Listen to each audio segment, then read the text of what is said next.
Bienvenidos y bienvenidas a una tertulia literaria más aquí en Letras a Contraluz. Mi nombre es Ana Berta y el día de hoy tengo el gran gusto de contar con la presencia de una invitada de lujo, una invitada maravillosa. Ella es Sofía Loreley Espinosa Calderón, estudiante de la licenciatura en Escritura Creativa y Literatura con especialidad en dramaturgia en el Claustro de Sor Juana. Dos de sus cuentos se han publicado de manera digital. Uno gracias a Imaginarias, Premio Nacional para Mujeres Cuentistas de Ciencia Ficción, coordinado por el Comité de Matriarcadia, y otro más gracias a la colectiva Especulativas, en su 23ª antología con la temática de lluvia. Pues muchísimas gracias por aceptar participar, Sofi, y es para nosotros un gusto enorme contar con tu presencia.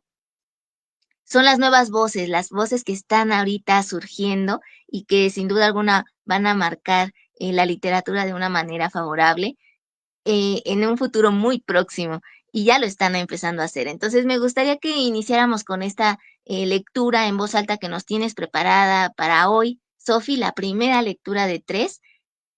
Te cedo el micrófono y te dejo en diseño individual. Bueno, muchas gracias primero por la invitación.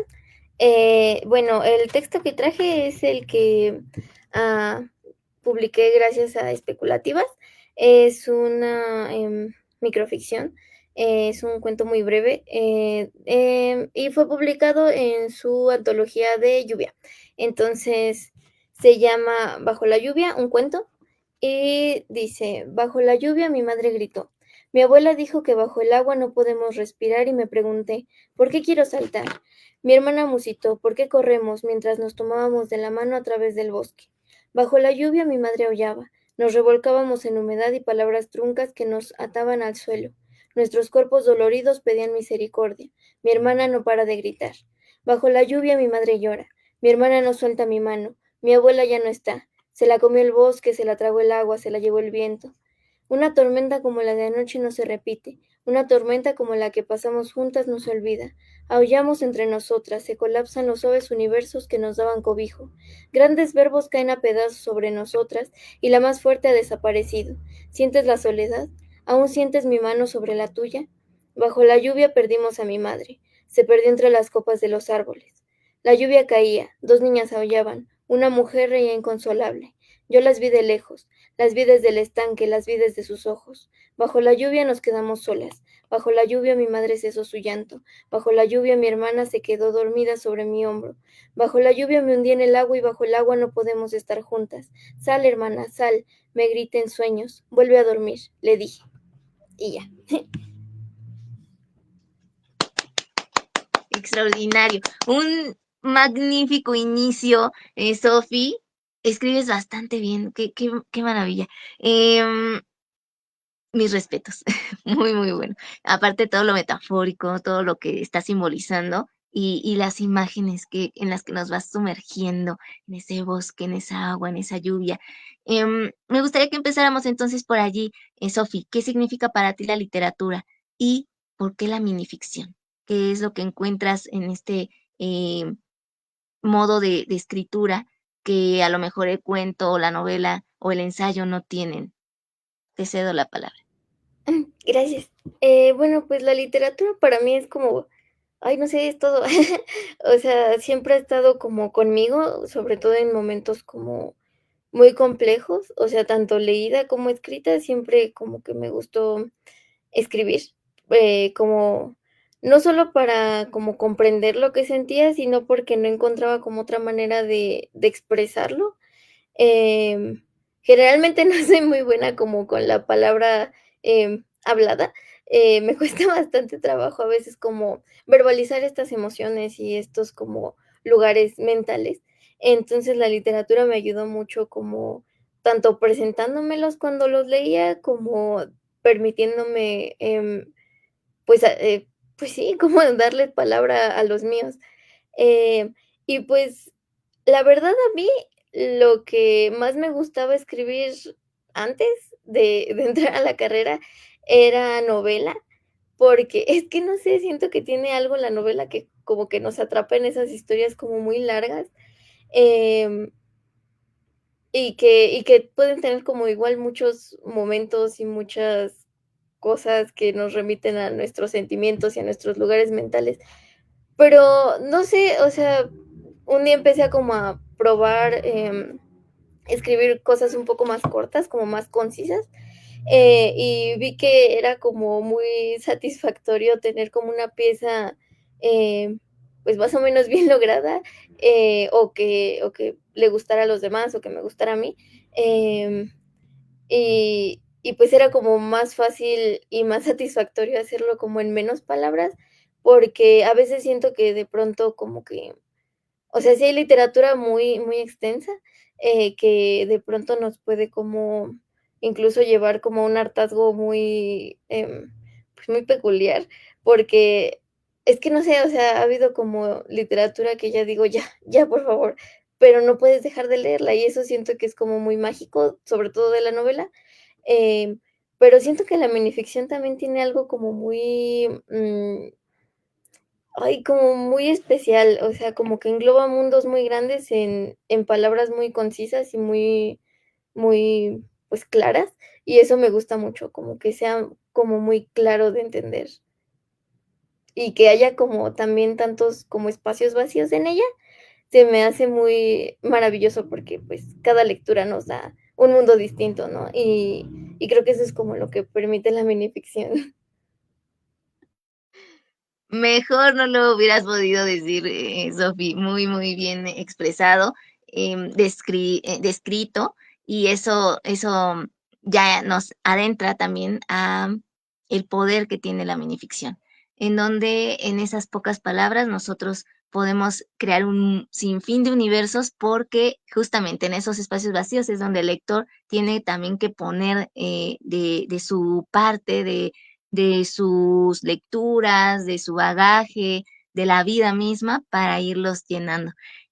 ¿Qué minificcionistas o qué escritores o escritoras, no solo de minificción, sino a lo mejor de novela, de ensayo, consideras que son tus maestros, tus grandes influencias literarias y por qué precisamente ellos?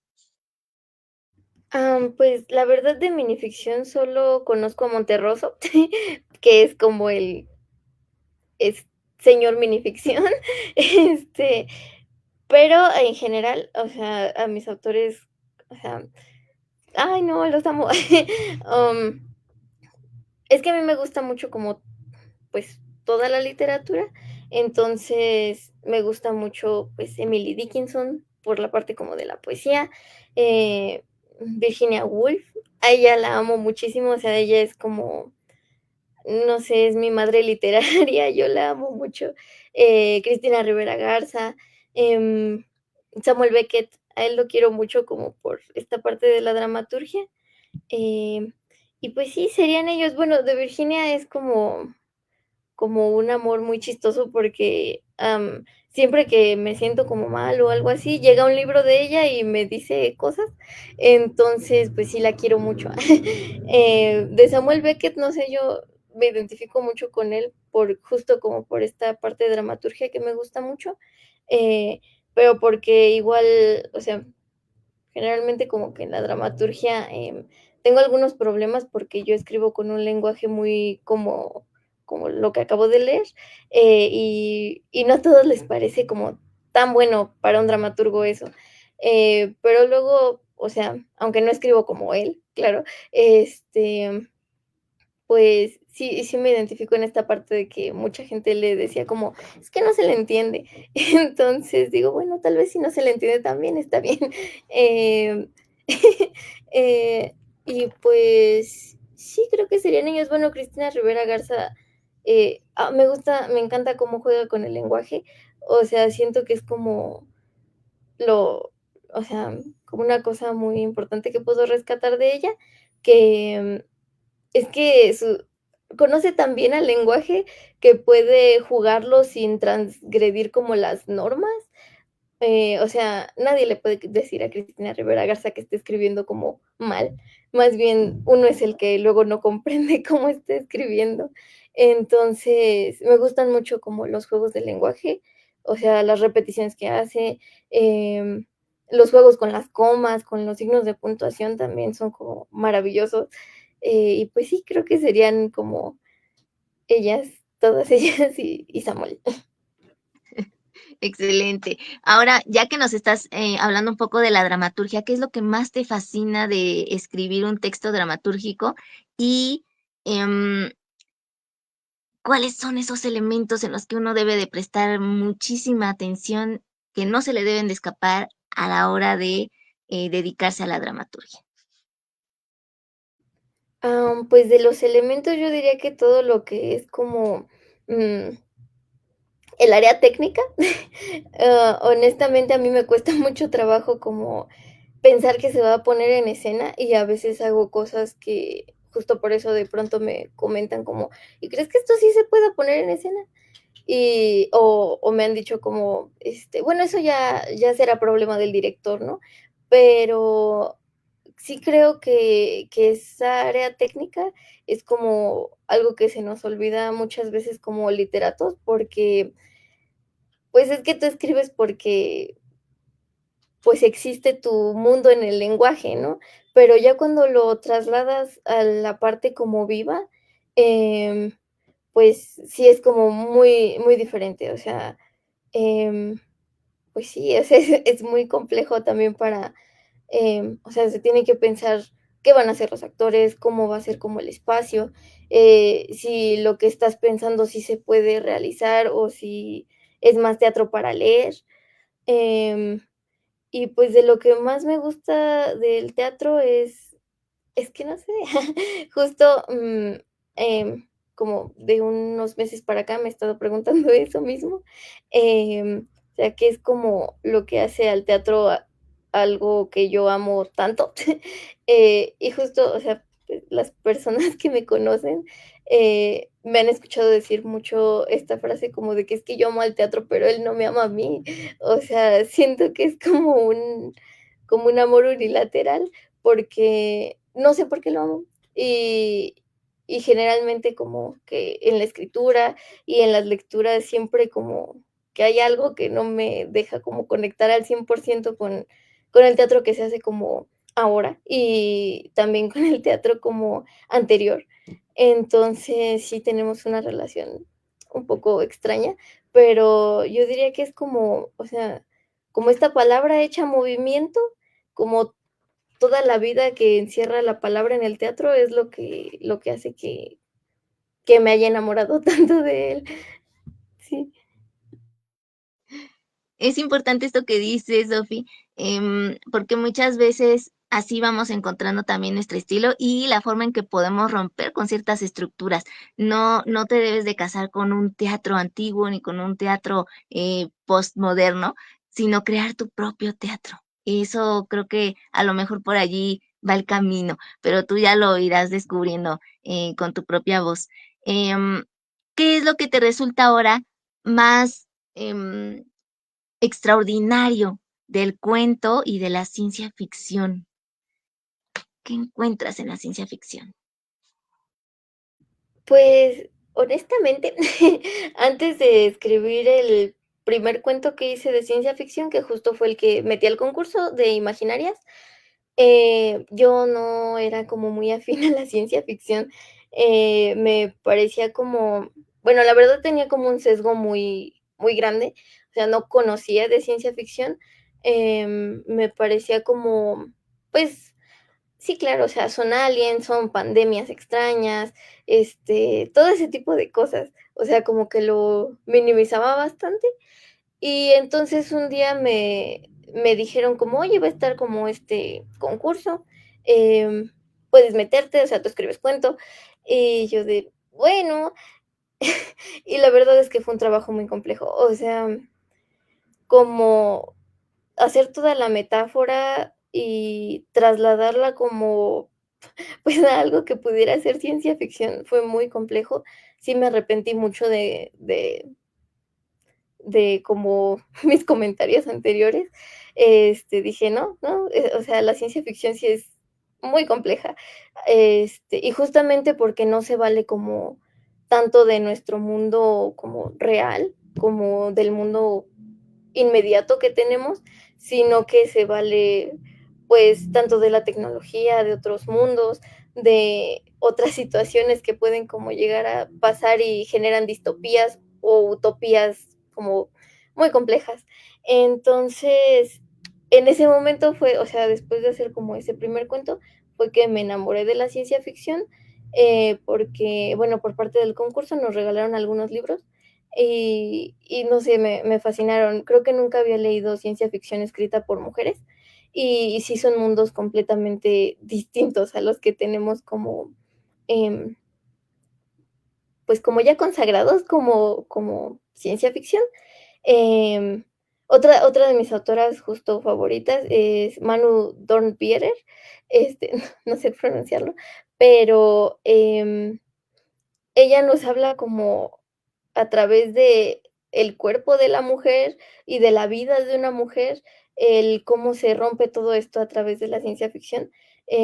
Por ejemplo, en su cuento La grieta, que es creo que el más famoso, donde habla de una mujer que, pues, vive una vida como súper monótona y, pues, es como muy triste, ¿no? O sea, es muy triste porque ya ni siquiera como ver a sus hijos, estar con su familia, todas esas cosas que se supone que deberían darle alegría, ya no la llenan. Entonces, un día decide como cambiar su monotonía, ponerse rebelde, y va a un supermercado distinto, y eso para ella es como, guau, o sea, ya hoy se rompió como todo eso, ¿no?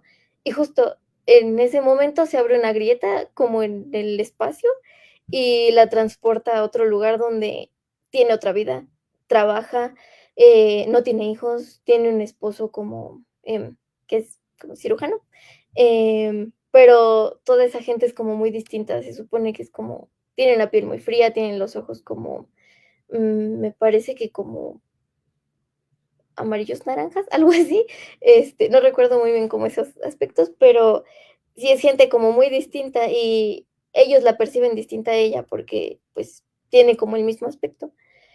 Entonces, habla como de todo esto, o sea, se rompe su monotonía y entra en otra, que es como muy demandante también, pero en la que saben que está como enferma de la mente y que tuvo como una vida muy traumática, pero la quieren incluir.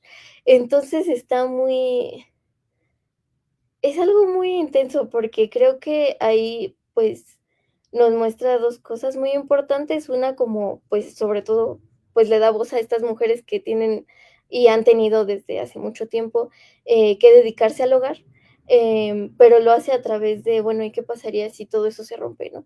Pero en ningún momento, aun cuando la protagonista quiere volver a su vida, en ningún momento nos plantea que su vida era mejor. O sea, solo es como estar encerrada en algo que ya conoces o estar encerrada en algo nuevo, ¿no? Porque eso hace como, pues, el sistema.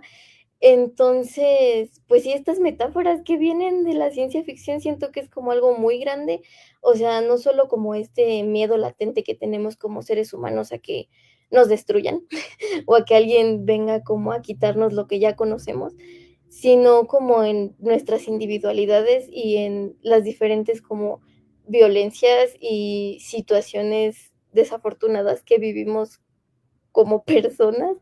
Siento que la ciencia ficción puede como, em, tomar eso y convertirlo en algo muy metafórico, muy bien trabajado en un mundo nuevo y aún así denunciarlo. Siento me gusta mucho por eso. Oye, de verdad que hasta nos dieron ganas de leer La Grieta. Muy, muy bien. Em, Ahora vamos a lo de Imaginarias. ¿Qué representó para ti ser publicada en Imaginarias? Y después, por especulativas, ¿qué es lo que más disfrutas de participar en las convocatorias? ¿Qué encuentras en ellas? Am, pues de Imaginarias, me gustó mucho, la verdad es, o sea, mm, pues se convirtió en un lugar seguro. Honestamente, todas las organizadoras, todo el proceso fue como muy amigable. La verdad me gusta mucho como su misión, que es como darle voz a todas las mujeres cuentistas. De hecho, justo en mi, en, en el año en que se publicó mi cuento, em, la autora más grande tenía 81 años y eso me hizo muy feliz, porque yo era de las más chiquitas que tenía 20, 21, em, y pues justo la más grande tenía 81, entonces es un rango de edad como impresionante y pues también las organizadoras se portaron muy bien, fueron muy, muy agradables, como tanto conmigo como con mi familia que fueron a la premiación. Em, y también las retroalimentaciones que daban como mm, anteriores, como preliminares a la publicación, eran como muy acertadas. Creo que sí tienen como mucho cuidado de todo lo que hacen y para mí significó como un gran logro porque mm, yo antes no me dedicaba a la literatura, entonces cuando entré pensé como, bueno, o sea, sí es lo que me gusta, pero si fracaso, ¿qué voy a hacer? Entonces, para mí significó como esta sensación de, am, pues, como de éxito un poco, como de, es que, o sea, es que siempre supe que era mi lugar, entonces, em, como que este lugar me acogió y no sé, sentí muy bonito, o sea, fue también la primera vez que ganaba como alguna cosa, entonces, pues no sé, sí me sentí como muy feliz y también como muy acompañada por la colectiva de Matriarcadia. ¿Qué más nos puedes decir de este colectivo de mujeres Matriarcadia? ¿Algo en específico, algunas otras autoras que admires de allí que digas, léanla, vale la pena? Eh, pues de la colectiva, bueno, la colectiva es Matriarcadia, el premio se llama Imaginarias y pues me gusta mucho que tienen un lema que es que Imaginarias es una utopía y la están haciendo realidad, porque sí es muy utópico como o sea, se ha visto mucho tiempo, pues que hay estos concursos donde se supone que pueden entrar todas las personas y generalmente solo entran cierto tipo de hombres. Entonces, pues que ellas den espacio a las mujeres que escriben y a cualquier mujer que escriba ciencia ficción, pues no sé, es como una labor muy grande. Y de recomendaciones, yo les recomendaría pues todas las chicas que han publicado con ella son muy buenos sus cuentos. Hay uno en específico que tuvo la mención honorífica de ese año, del 2023, eh, que habla, o sea, habla como del embarazo de una manera muy, o sea, honestamente es un cuento como muy, que tiende hacia lo grotesco, hacia cosas muy explícitas, pero también es como muy real, o sea, habla como de, es más o menos como los aliens que nacen de huevos, pero esta vez pues era como un nacimiento humano. Y no, el lenguaje con el que lo describe es muy grotesco, es muy terrorífico, es muy bueno. O sea, sí me parece que es como una obra muy, eh, muy bien trabajada y pues sí merecía su mención honorífica. Eh, por el momento no recuerdo bien el nombre de la autora, pero sí, ese es más o menos la trama. Igual lo pueden encontrar en su Instagram de Imaginarias. ¿Te parece bien si nos lees ese cuento o al menos un fragmento del tuyo? Sí, no, no Ah, del ok, otro. ok. Yo iba a buscar el otro, dije, sí, claro, sí. A ver,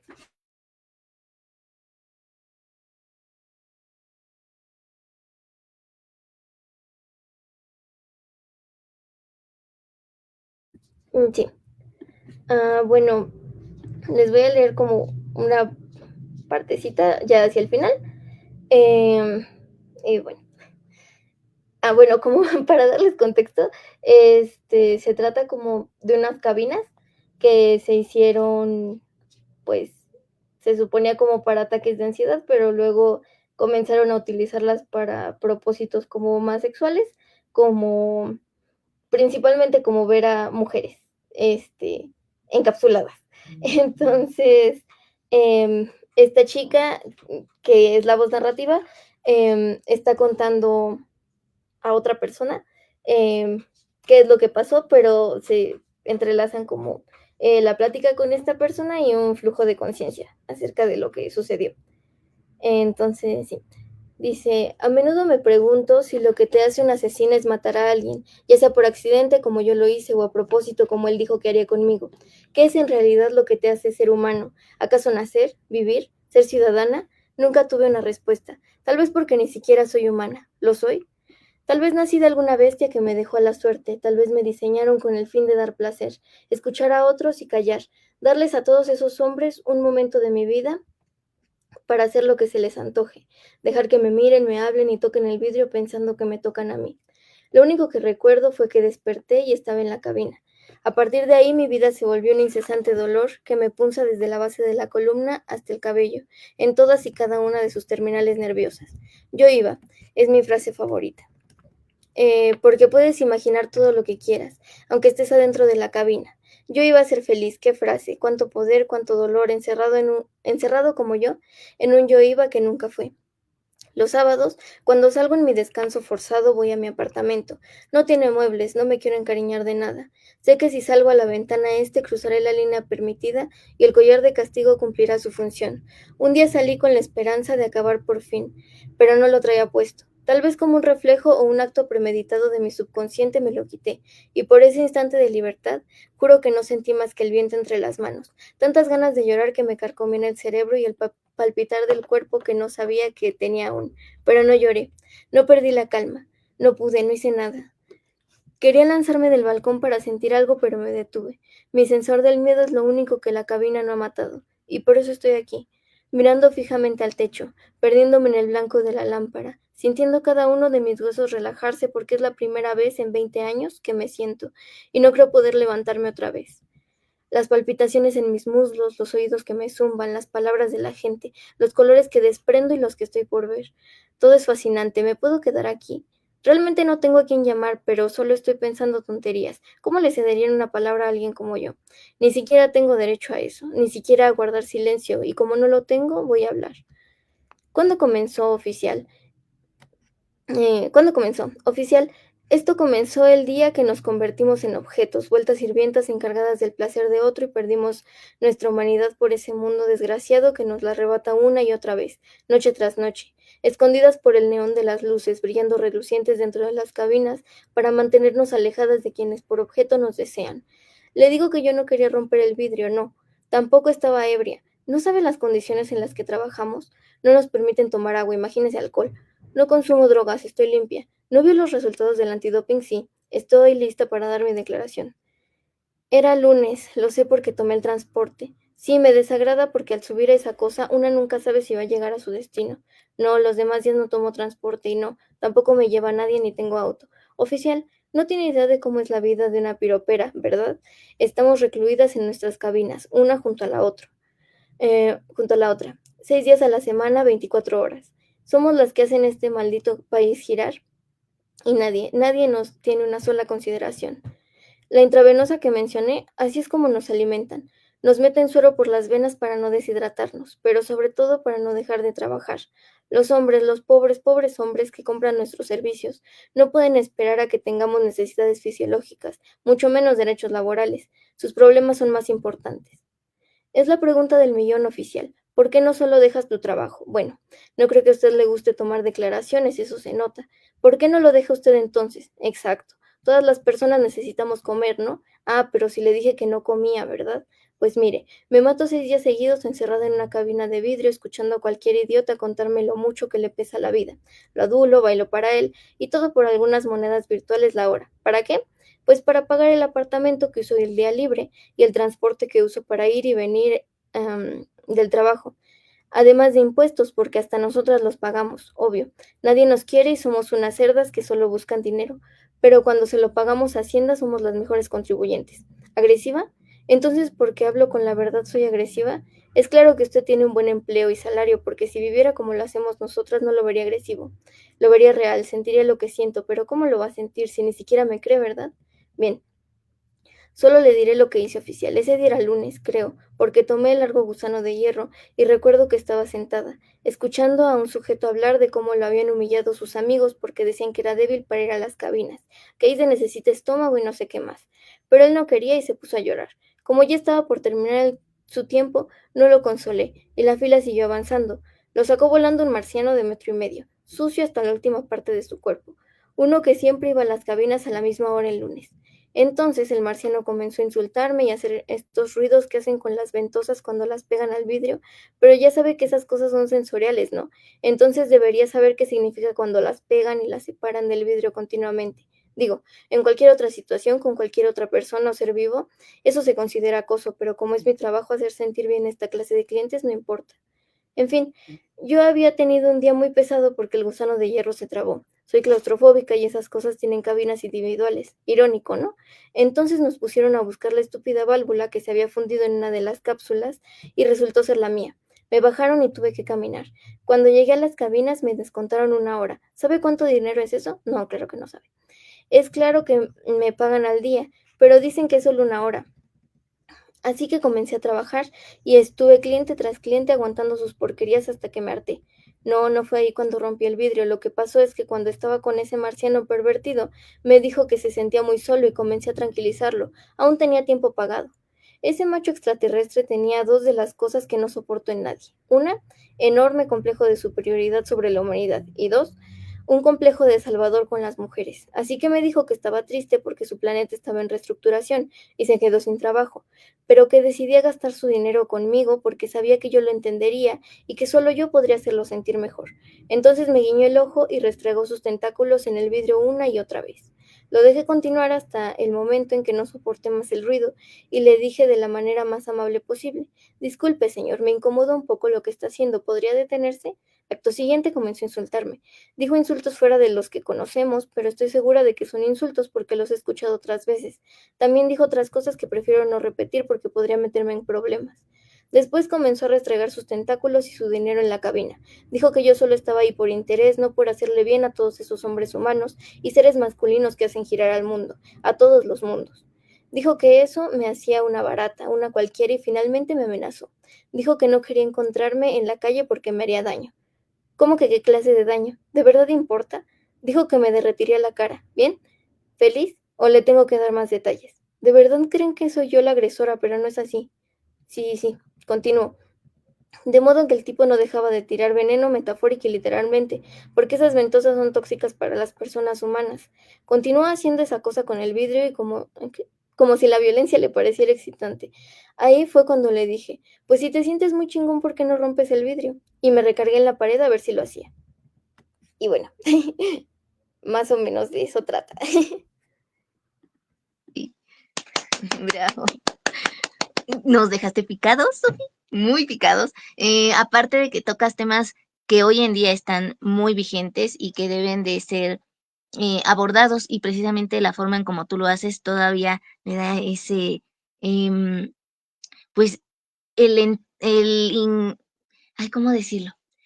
Son temas muy fuertes, pero la forma en la que tú los trabajas a través de la literatura hace que también cobren otro sentido. A eso voy. Y me gustaría que pudiéramos abordar distintos temas que allí están presentes.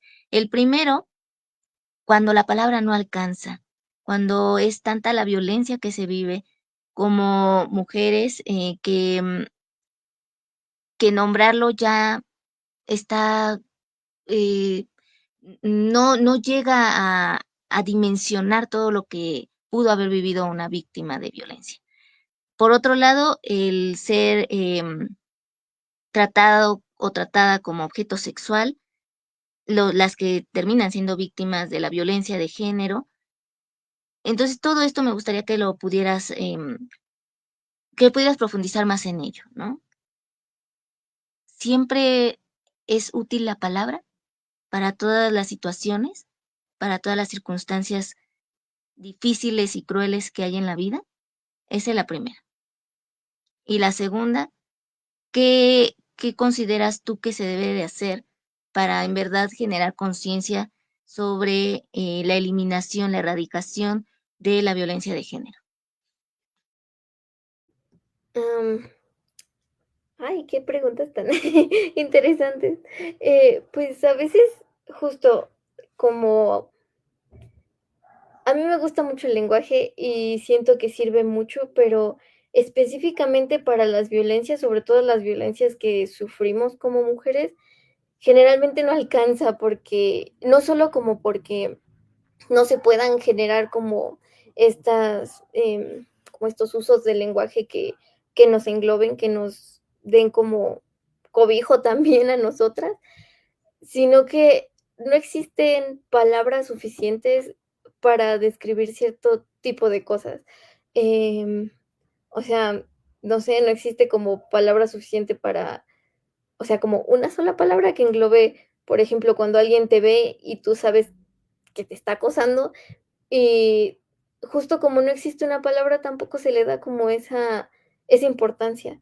Entonces, siento que para erradicar o trabajar en este tipo de violencias que surgen, es muy importante darles palabra, como evidenciarlas, denunciarlas, y sobre todo cuando las sentimos nosotros, em, pues creo que lo más importante es como verbalizarlo, pero verbalizarlo para entenderlo y poderlo después denunciar y decir, porque cuando no entendemos la violencia que estamos sufriendo, cuando no la podemos como pasar a un plano mental, que, o sea, que no pasa como de la sensación del sentimiento, no podemos tampoco como buscar ayuda o buscar ayuda como de la manera pues más óptima. Y no digo que haya una mejor o peor manera de buscar ayuda, siempre creo que es como muy importante justo acercarse a alguien que te pueda brindar ayuda, el tipo de ayuda que ésta sea.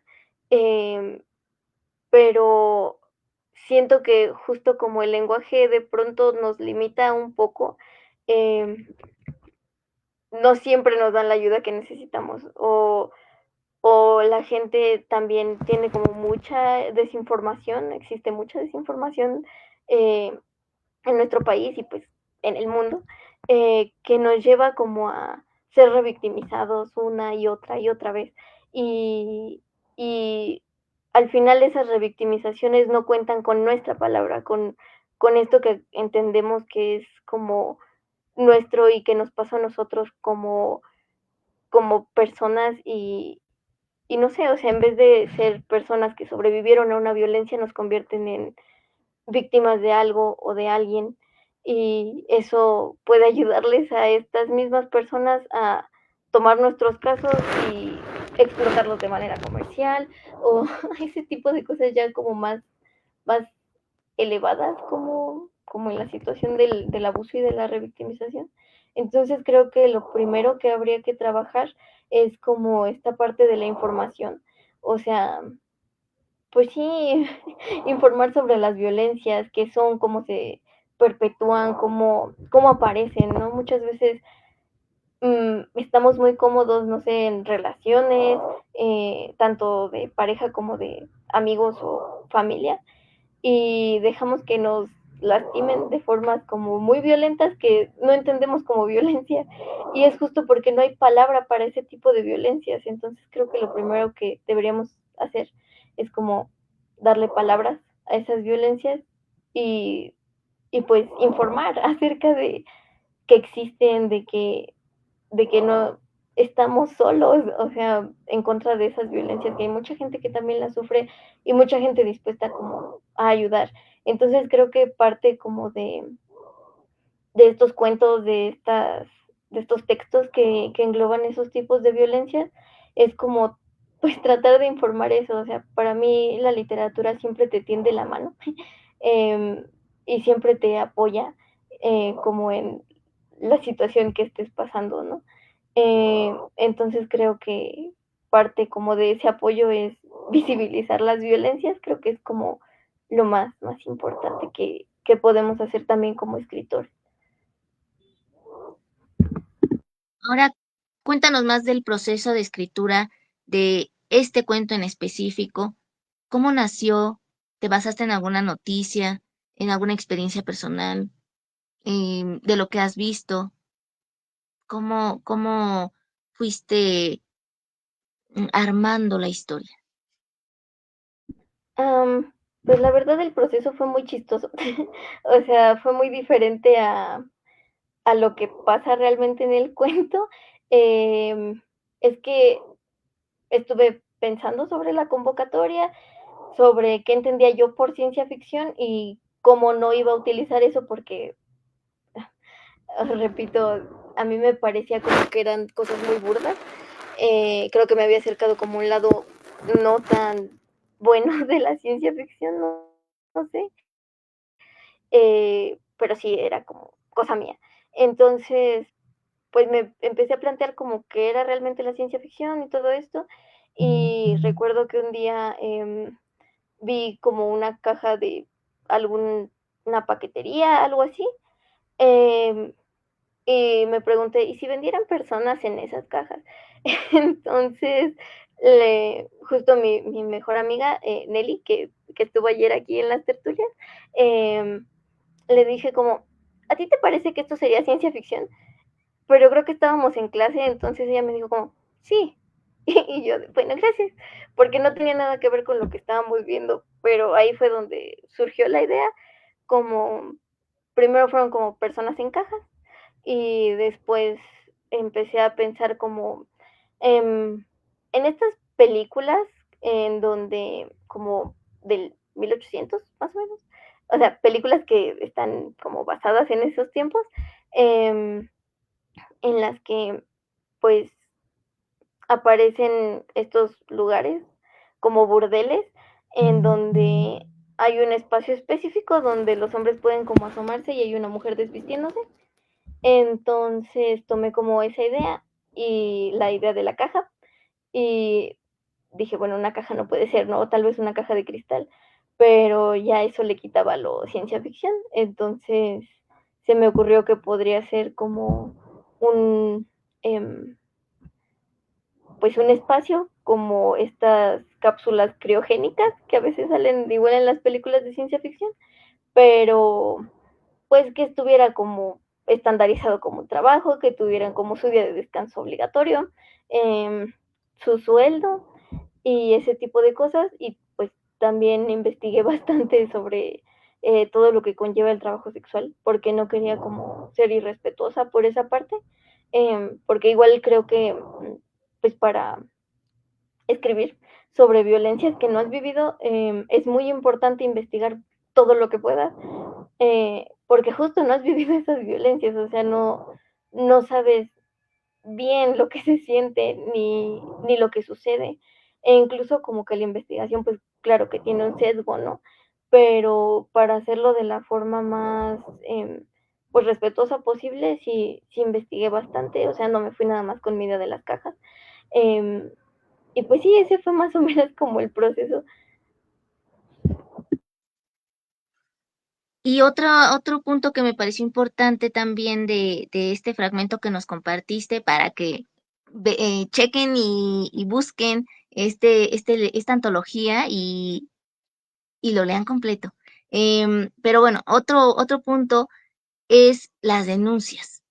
Cuando pareciera que quien ha sido violentado pierde la voz por completo o no se le cree, o como no fue tan de gravedad, no le dan la importancia que deben, ¿no?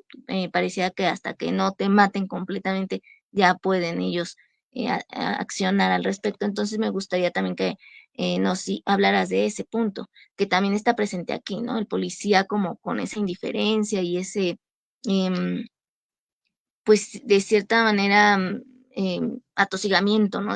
Pero ¿y qué te hizo? ¿Y qué esto? ¿Y qué lo otro? ¿No? Entonces, ¿por qué hacerlo desde esa crítica social? Eh, pues justo lo que quería era como darle voz a ella, por eso el policía no habla en ningún momento, solo la escuchamos, bueno, escuchamos y leemos a ella como repetir las preguntas, por eso el policía está como así tan lejos. Pero bueno, yo tengo la experiencia de que mi mamá trabajó mucho tiempo como en el área de acompañamiento de la delegación. Entonces, pues a ella siempre le ha gustado mucho eso, como el acompañamiento a otras personas, y pues de ahí tomé como un poco la idea, porque justo muchas veces llegó a contarnos como: "Es que no escuchan a esta niña, o sea, es una niña, y no la están escuchando", o como varios, pues, delitos que le han pasado como a personas cerca de mí, que siempre es como: "Ah, sí, o sea, se metieron a su casa, pero ¿quién fue?". Y son cosas como ridículas, o sea, es ridículo el trato que se da muchas veces a las personas que sobreviven a estas violencias, porque, o sea, más allá de escucharles, como que les ponen una voz que no es la de ellas, um, como, o sea, asumen muchas cosas y especulan muchas cosas también. Entonces, como pues sí, quería a través del policía, que es un, personaje de ese cuento, pero que no aparece, como hacer lo contrario. Justo ella es también la que pone como palabras en la boca del policía cuando dice cosas como: "Ah, pero le dije que no comía, ¿verdad?". O sea, ella no se espera como a que a que el policía le diga, porque ella ya sabe, ¿no? O sea, sabe los procedimientos y todo eso, porque no porque lo haya vivido, sino porque es algo que pasa muy a menudo, y son cosas que nos cuentan y que vienen a nosotros como, em, pues, como información aislada de personas que conocemos y que al final podemos integrar en un sentimiento colectivo de que no tenemos palabra. Eso era lo que quería como mostrar ahí, más o menos. Ok, perfecto, Sofi. Bueno, ya casi para acabar, rápidamente cuéntanos, ¿qué es lo que más disfrutas de ser cuentacuentos? Porque también recuerdo que me habías comentado que te fascina mucho ese contacto directo con el público donde le das vida a distintos personajes y yo te comentaba en esa ocasión que yo cuando era muy pequeña había ese tipo de espectáculos en el bosque de Chapultepec y era algo extraordinario como infante poder descubrir esos mundos a través de las distintas voces, de todo de toda esa personificación que hacen los cuentacuentos. En tu caso, ¿cómo surge ese gusto y qué significa para ti ser cuentacuentos?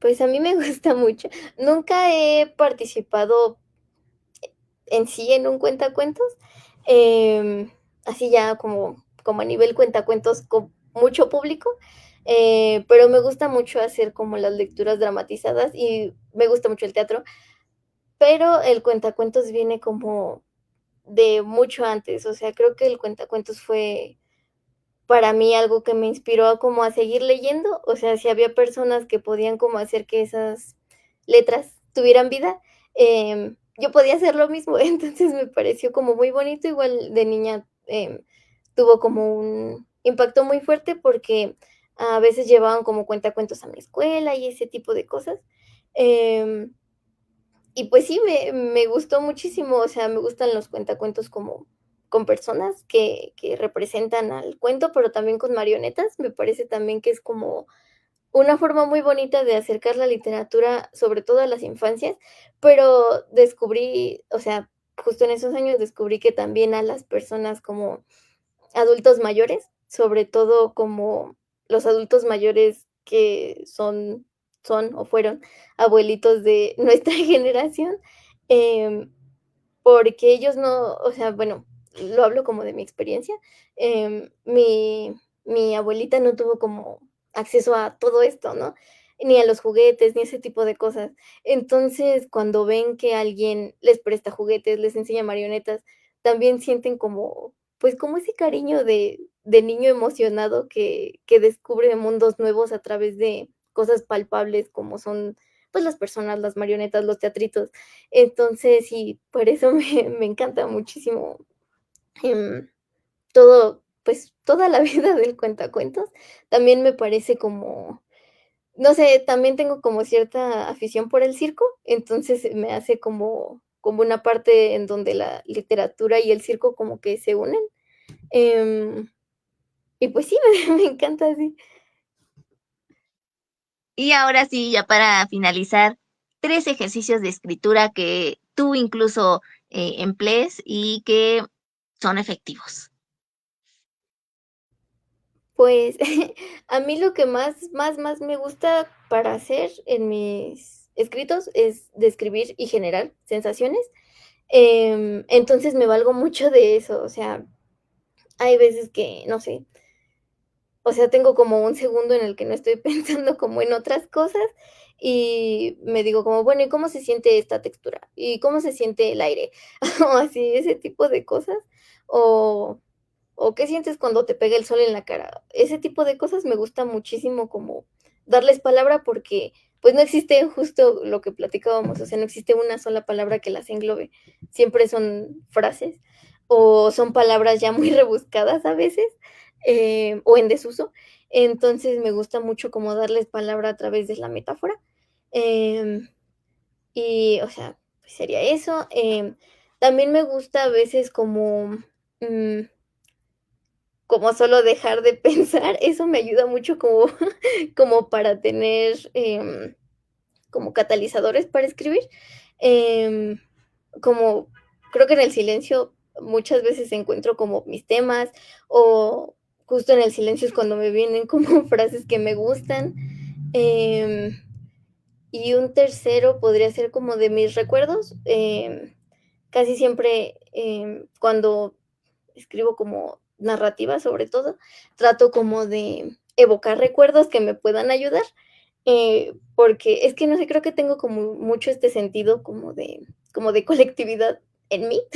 Entonces, pues sí, le pido ayuda a mis recuerdos porque, pues, a veces en ellos se contienen como estos mismos catalizadores, estas mismas sensaciones, y pues a veces no es como el recuerdo en sí lo que plasmo en la literatura, sino que, pues, tengo ese recuerdo y ese recuerdo me llevó a otra cosa y ya me ayudó, entonces tomo esa otra cosa, ¿no? Y sí, Muy buenos consejos.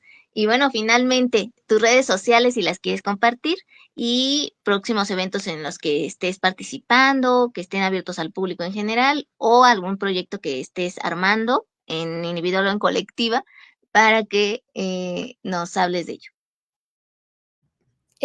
pues, próximamente cerca no tengo proyectos, pero, igual, me pueden encontrar en Instagram como, @tobeafrog, guión bajo. Y sí, eso sería. ¿Ok?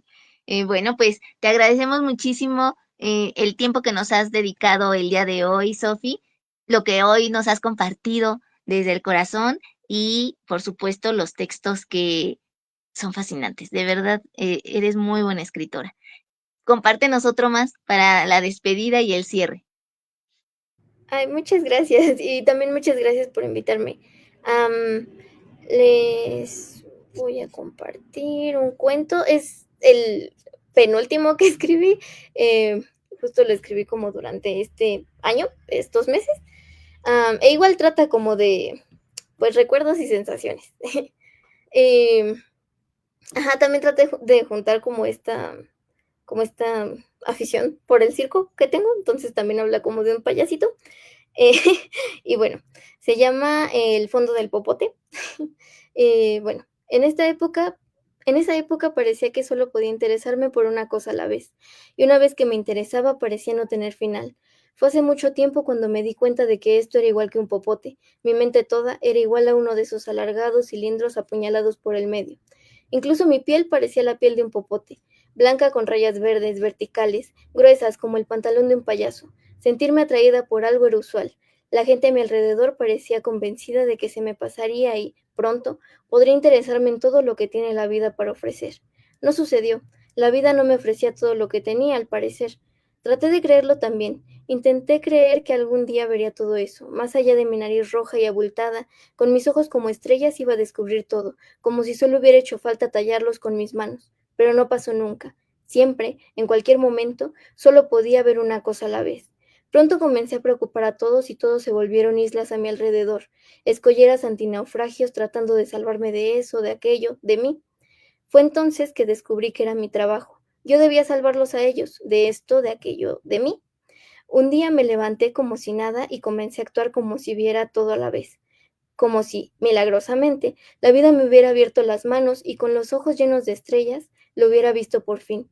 Y mi piel ya no era blanca con líneas verdes, verticales, gruesas como el pantalón de un payaso, sino de un color humano, vivo, como la arena que rodea el mar.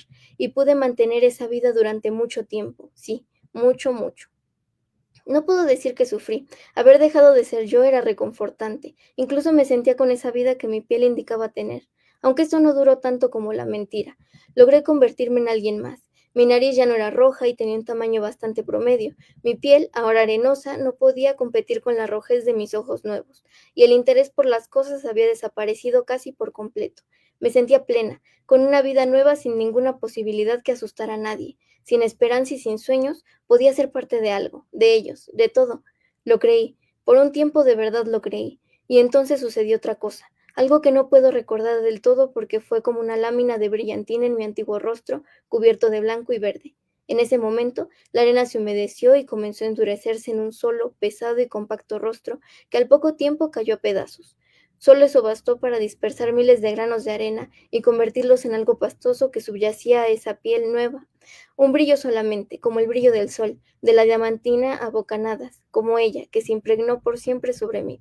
Lámina a lámina fue desmoronando los castillos que ya se habían construido sobre mi superficie de arena, con sus puntiagudas esquinas. La diamantina ocupó el lugar de las estrellas de mis ojos y por fin, por ella, por ese momento, se nublaron otra vez. Todo lo que era parte de mí, aquello que me asimiló como suyo, se desprendió de mi cuerpo. Un artificio, eso eres, lo que haces. Cuando pienso en el fondo de un popote, me imagino lo que hay del otro lado. Lo revuelvo como buscando eso que lo termina, pero parece no tener final. ¿Será que puede iniciar una y otra vez? ¿Acaso habrá un día en que esas líneas dejen de ser paralelas? ¿Se tocan? Mm, Un día le pregunté a ella, ¿crees que nos amaremos por siempre? Pero su contestación fue muy diferente, como la de un final, algo que yo no conocía. ¿Crees que nos amaremos? La piel de un popote, al parecer, puede vivir millones de años, pero para mí no es suficiente. ¿Significa que significa que solo tengo cientos de años para alcanzar aquello, esto? Nadie me pudo contestar, y ella se negaba a hacerlo. Veo la brillantina, ha reemplazado las estrellas de tus ojos. Lo habrán visto todos. Pensé que era una de esas cosas que pasan y parecen no pasar, como esto, como aquello, como yo. ¿Qué es un artificio? Le pregunto una y otra vez desde que decidió decir esa primera frase. Pero como siempre, habla con finales. ¿Eso qué haces? Repite yo una y otra vez desde que decidí hacer esa primera pregunta. Si ella no tuviera final, sería como yo, sería blanca con líneas verdes verticales gruesas, como el pantalón de un payaso, pero tiene final, como la diamantina, y también en sus picos pequeños y afilados y casi invisibles y casi violentos. Tiene una superficie resplandeciente, intocable y diminuta. Ella era más como la diamantina, no se podía poseer. Yo no la podía poseer. Aunque la diamantina solo se vende en montones, ¿y qué pasa con las diminutas láminas?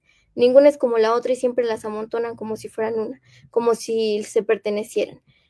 Um, bueno, de aquí nada más les voy a leer como el final. Este, para ya no extenderme tanto. Así como entré al montón, a su montón salí de él. Fui arrastrada por la fuerza del mar y por primera vez me cuestioné si debía seguir interesándome en las cosas que no tenían fin y, si mis ojos me daban permiso, quería interesarme en ella. Ella que había brillado en diamantina, pero que quemaba como el sol de la playa en la que alguna vez me refugié. Siempre has estado aquí, quemando como el sol, dije impresionada. Nunca en toda mi vida sentí una felicidad como aquella. La lámina de diamantina se había convertido en una gota de agua sobre mis manos. Me pregunté por qué siempre se convertía en cúmulos de algo. Un montón de diamantina, un chorro de agua. Ella soltó mi mano y me empujó. Yo no, ya no había nada que pudiera cubrir mis ojos. La arena pertenecía al suelo, junto al mar. Las estrellas habían sido reemplazadas por diamantina y la diamantina por agua. Poco a poco entré en la parte apuñalada del centro del popote. Quise aferrarme a que no había un final dentro de ese túnel, y cuando terminó, una luz inmensa y torpe me derribó. Era la luz que se forma por el sol que brilla sobre el agua. Es como si siempre, toda la vida, hubiera esperado a que esto comenzara. Y ya, es todo. Extraordinario, muy bien. Bueno, pues aquí Nelly Castañeda te envía saludos, dice que tus textos siempre son muy impactantes, que le gustó mucho escucharlos con tu voz y conocer más de ti y de lo que piensas. Y bueno, pues muchísimas gracias por habernos acompañado, Sofi. Gracias a quienes vieron este video en vivo, a quienes lo vean en diferido por su atención y su tiempo. Que tengan una extraordinaria tarde y seguimos con más aquí en Letras a Contraluz. Muchas gracias.